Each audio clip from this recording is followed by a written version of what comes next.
Hi there, my name is Jessica. My lesson plan has to do with continents and it is for students in the first grade.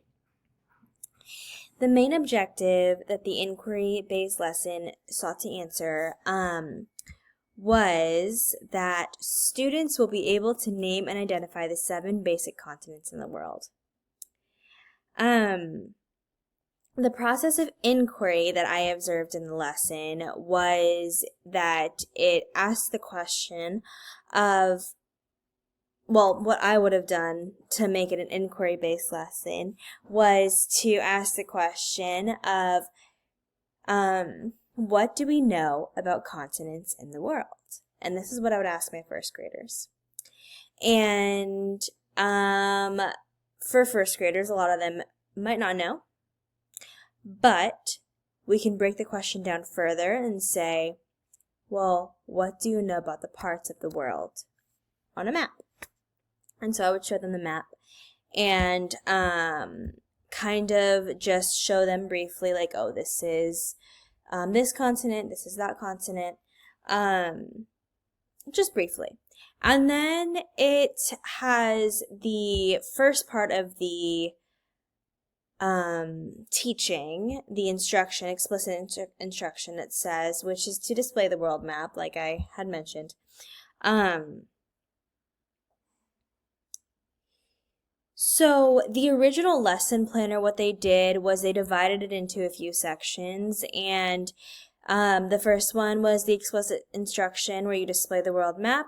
Point to the first continent, North America, tell the students the name of the continent, and use other positional words to describe its location, like this is North America, it is above South America, point to South America. The next section is guided practice. Tell the students that they will now be practicing matching continent words and names of the correct continent, and essentially we distribute the worksheet and then have students cut out the continent names and match them. Then ask students to find North America again and have them place the word North America on the continent that they have just identified, and also model the process. And then continue with the rest of the continents. And I think that it's really awesome that they went back to North America to kind of solidify that in their head. And then the next section is independent work time, where you do... the first section wasn't to match them yet. It was just to cut the continent names out and put them at the bottom of the page. And then the next section after that is to do the continent cutout sheet, and that's where each student cuts it out and places it where it goes on the map. Before students glue the continents and continent words on their page, walk around the room and make sure that everyone checks the work. I like that they included that because it's crucial that we check and make sure that that students are getting it.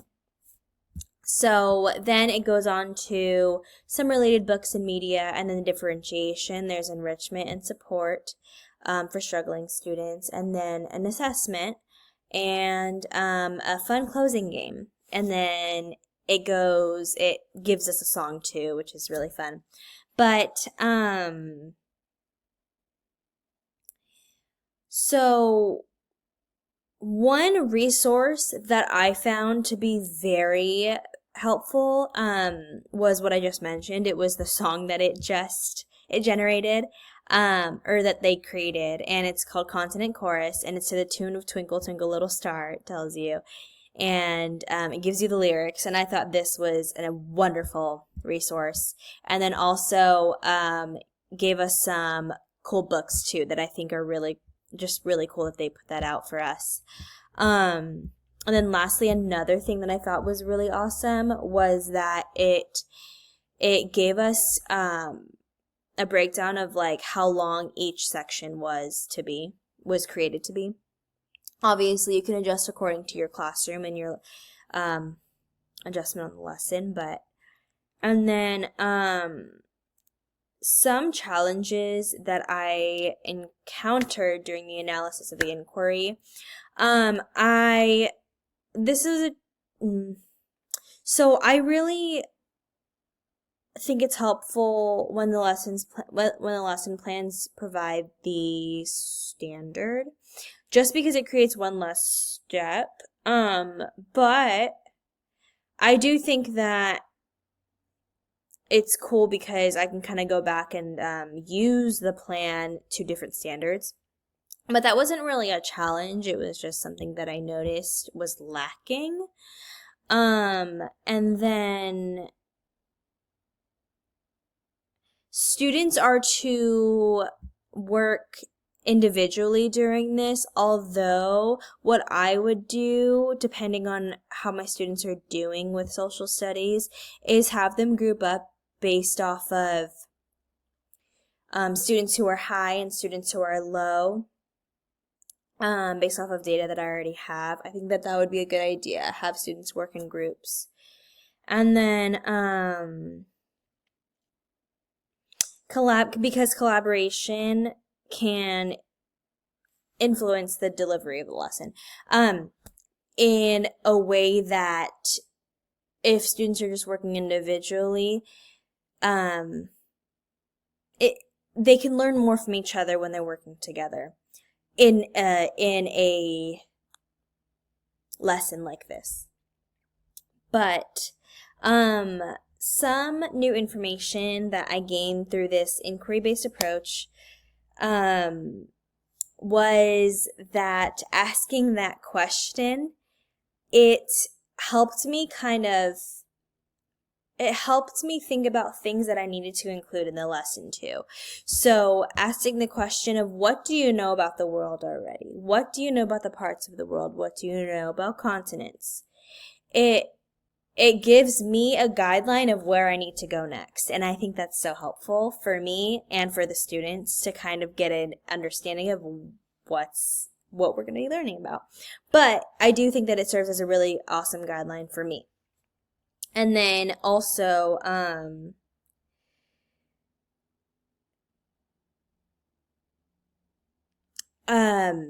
some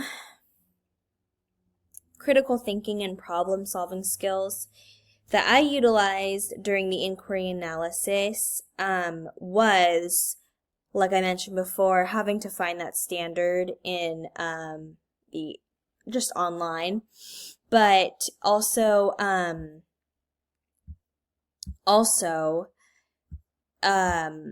ensuring that there was that enrichment and differentiation for students who need support, because not all students are going to get it right away. And so sometimes I won't know what to do if it's a lesson that I haven't taught before. Having that support is very helpful. So just thinking of ways that I can adjust the lesson plan. I think that helps me to use critical thinking about just adjusting it and catering to what my students need. And then, so I would say that compared to traditional lessons I've experienced,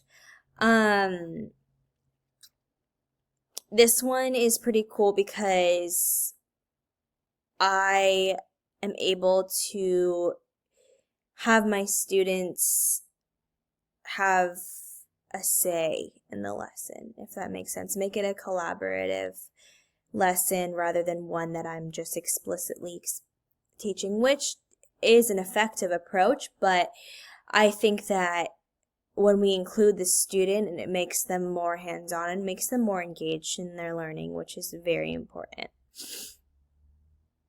That I would say that's my main difference from outcomes, that students are engaged. Level of engagement. And then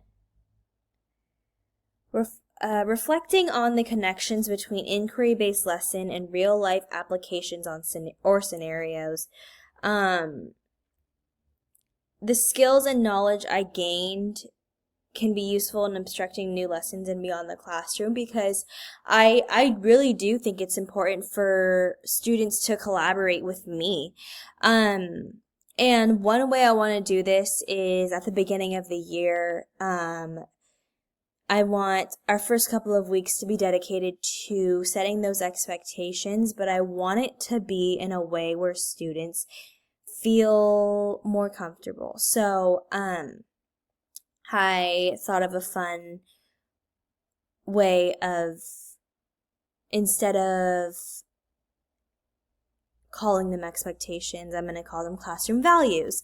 So, things like that, and then have the students, tell me what they think our values should be, and us collaborate together and work together to find those values that we can reflect on throughout the year. And in lessons too, I want my students to be a part of it. So even if that means like having students vote on the lesson we're going to do next, and then when we do the lesson, using this inquiry-based learning, like, hey, what do you know already about so-and-so?